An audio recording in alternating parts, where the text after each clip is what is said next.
Welcome Sagittarius to your in-depth monthly forecast for December 2024 for the Ascendant, the Sun or the Moon. If you order your year 2025 personal horoscope forecast, you also get your life roadmap report 30% off, but also my free gift of your zodiac general, love, Chinese and Indian forecast for the coming year. Please see the link below for more. The personal forecast is totally unique to each person it's produced for and will give you searing insights for the next year. You'll get the rest of 24 free. You're one of the zodiac's most dynamic characters. Yet over the last couple of years, Saturn, which is very much to do with containment and steadiness, has been applying to the part of your situation which is to do with your home, emotion and security. So this month begins with a glorious new moon in your sign. On the screen now I'm showing your event chart, and you can see the moon is making its way towards that connection to the sun, which will be on the 1st.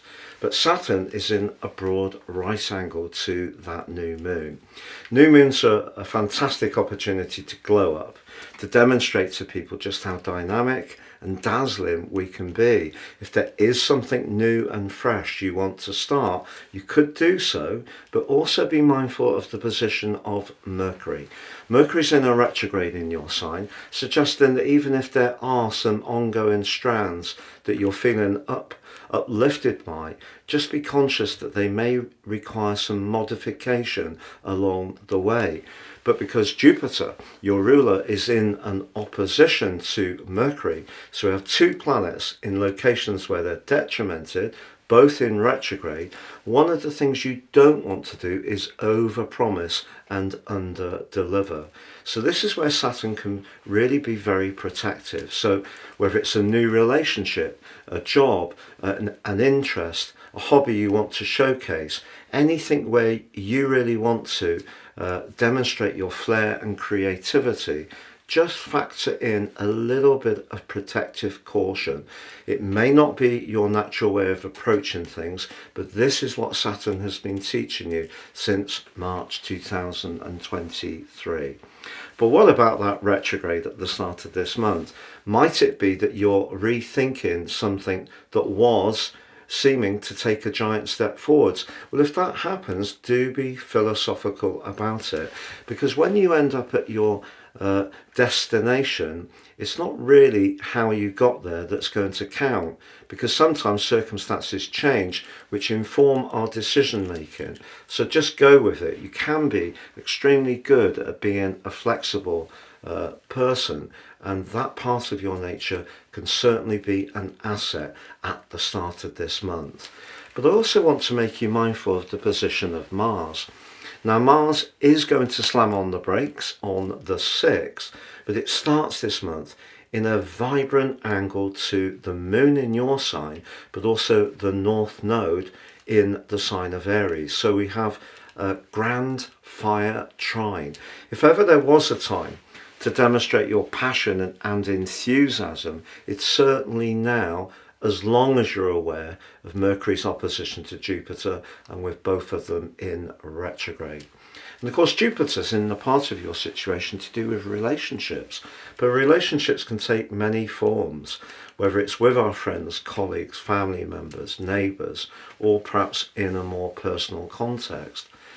But Jupiter is going to be in that relating sector for you right through to the 9th of June next year, but is going to be broadly connecting to Saturn in a moderating way right through this month, and particularly on Christmas Eve. The reason I'm telling you this is obviously this is a festive month and we want to have fun and enjoy ourselves. But if you recall, on the 19th of August, they squared up then. They're also going to square up next year on the 15th of June. By that time, Jupiter will have moved forwards into the sign of Cancer, and Saturn will be in a brief transit through Aries. But this particular one on Christmas Eve just makes you mindful that something from your past, it could be that you're going to hear from someone And that person may be someone that you do have a kinship with, but there could be some kind of complication. Perhaps they live too far away. Perhaps they're not free to connect with you. Perhaps their situation is limited by family responsibilities, or perhaps it's going to be yours. So Saturn, along with Neptune in the sign of Pisces, are very influential this month. So as much as that new moon right at the start of the month can certainly give you a lot of extra confidence and drive, just stay mindful of what the potential pitfalls can be. Not to be negative, not to self-doubt, but actually to be realistic.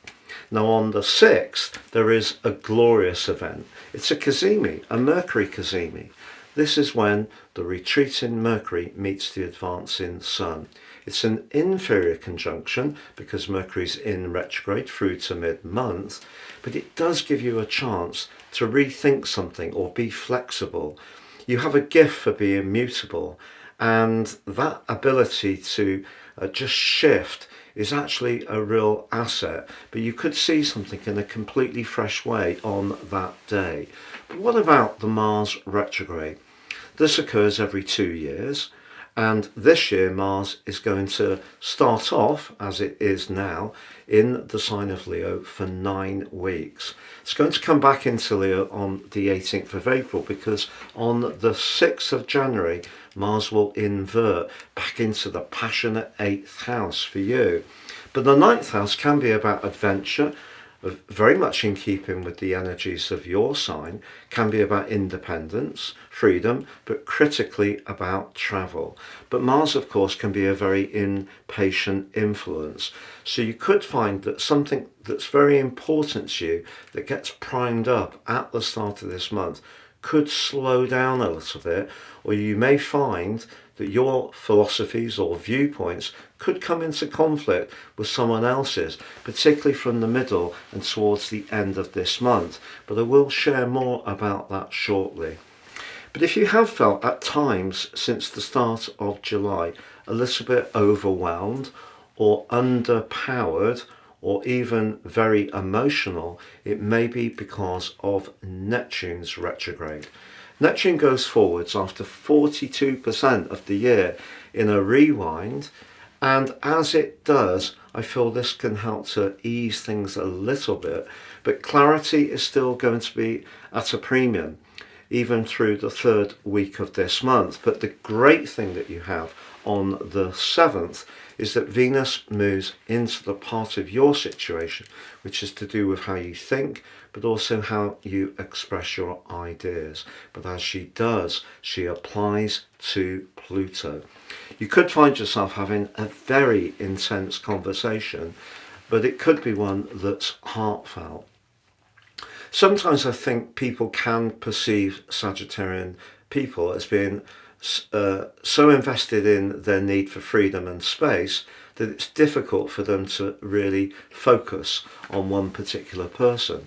And it is possible that this connection could lead to some very interactive encounters that could be very playful and even flirty. But when we put Pluto in the mix, it can leverage up the weight of how we forge our bonds or how we share information. And of course, Venus can also be about money. If you are involved in any kind of technology project, this could be a really important phase. In fact, from the 10th through to the 15th, Venus meets the retreating Mars. Now, when those two are in opposition, it can create a lot of attraction power. If there is someone that you encounter that you find very lively, has a spirited personality, that could really make your pulse race. But it's also the case that in an existing relationship, if you do have very different belief systems or even values, or your need to be free or to have your own friends, all of those strands could get in the way of intimacy. The 15th sees Mercury go direct in your sign, but just be aware it won't come out of its post-retrograde shadow until the early part of December, meaning that that elusive traction that I was talking about earlier still could see and require you to maintain that flexible approach. But stay with it. Remember, wherever you end up is wherever you were meant to be. But the full moon on the same day is in your opposite sign of Gemini. Now, the third, ninth house energy of those two really could see that whole dynamic about different ideas come to the fore. It's just because Neptune is T-squaring them. So in other words, Neptune forges a 90-degree angle to the moon, but also the sun.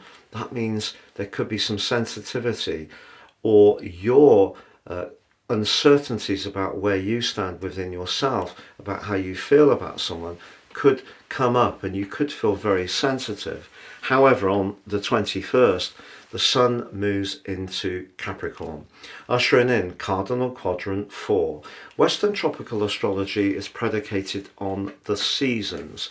So we have 4 lots of 13-week periods.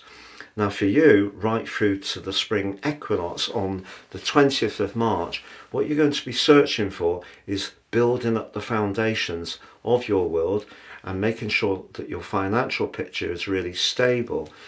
But this particular winter solstice also T-squares with the nodal axis, which actually is activating a very playful part of your chart, and one that's very much to do with living in the moment. But if you are someone who can be very speculative and on the front foot when it comes to interesting ideas, that winter solstice is just saying to you, a bit like Saturn, proceed with a degree of caution. Ironically, on the 29th, Chiron, the so-called wounded healer in your sector of romance, does end a retrograde. If you have felt that a past hurt or some inhibitions have been preventing you from really relaxing and being in the moment, I feel that Chiron going direct will surely help. But then we do have Mars and Pluto in a direct opposition. Is there someone in your friendship circle who you are finding or set to find really very hard to resist? Or could it be that someone's going to be very aggravating? Mars opposite Pluto is very much about power, and it could be you're going to encounter someone that you can feel powerless around, or they may feel that you hold too much power. Perhaps it won't be quite as extreme as that. Perhaps it could be something more subtle, certainly about the more sociable side of the celebrations. So as the curtain comes down on this year, and if you want to check out your year 2025 deep dive Sagittarius forecast, please see the link beneath this video. But the new moon on the 30th is in Capricorn, which is an echo of that winter solstice. But this actually is a new moon, apart from that opposition between Mars and Pluto, which is not impeded. So if you do want to improve your circumstances in a practical way as you go into the new year, there is a very strong opportunity for you to do that. So this is a month to stay very much in touch with how you feel. There could be some dazzling encounters, some exciting social interaction. Just be aware that how you feel is not necessarily a weakness or a vulnerability, it's how it is. And being in tune with that will position you in just the right way to lean into the opportunities and excitement that are coming. Have a great Christmas, Happy New Year, and goodbye.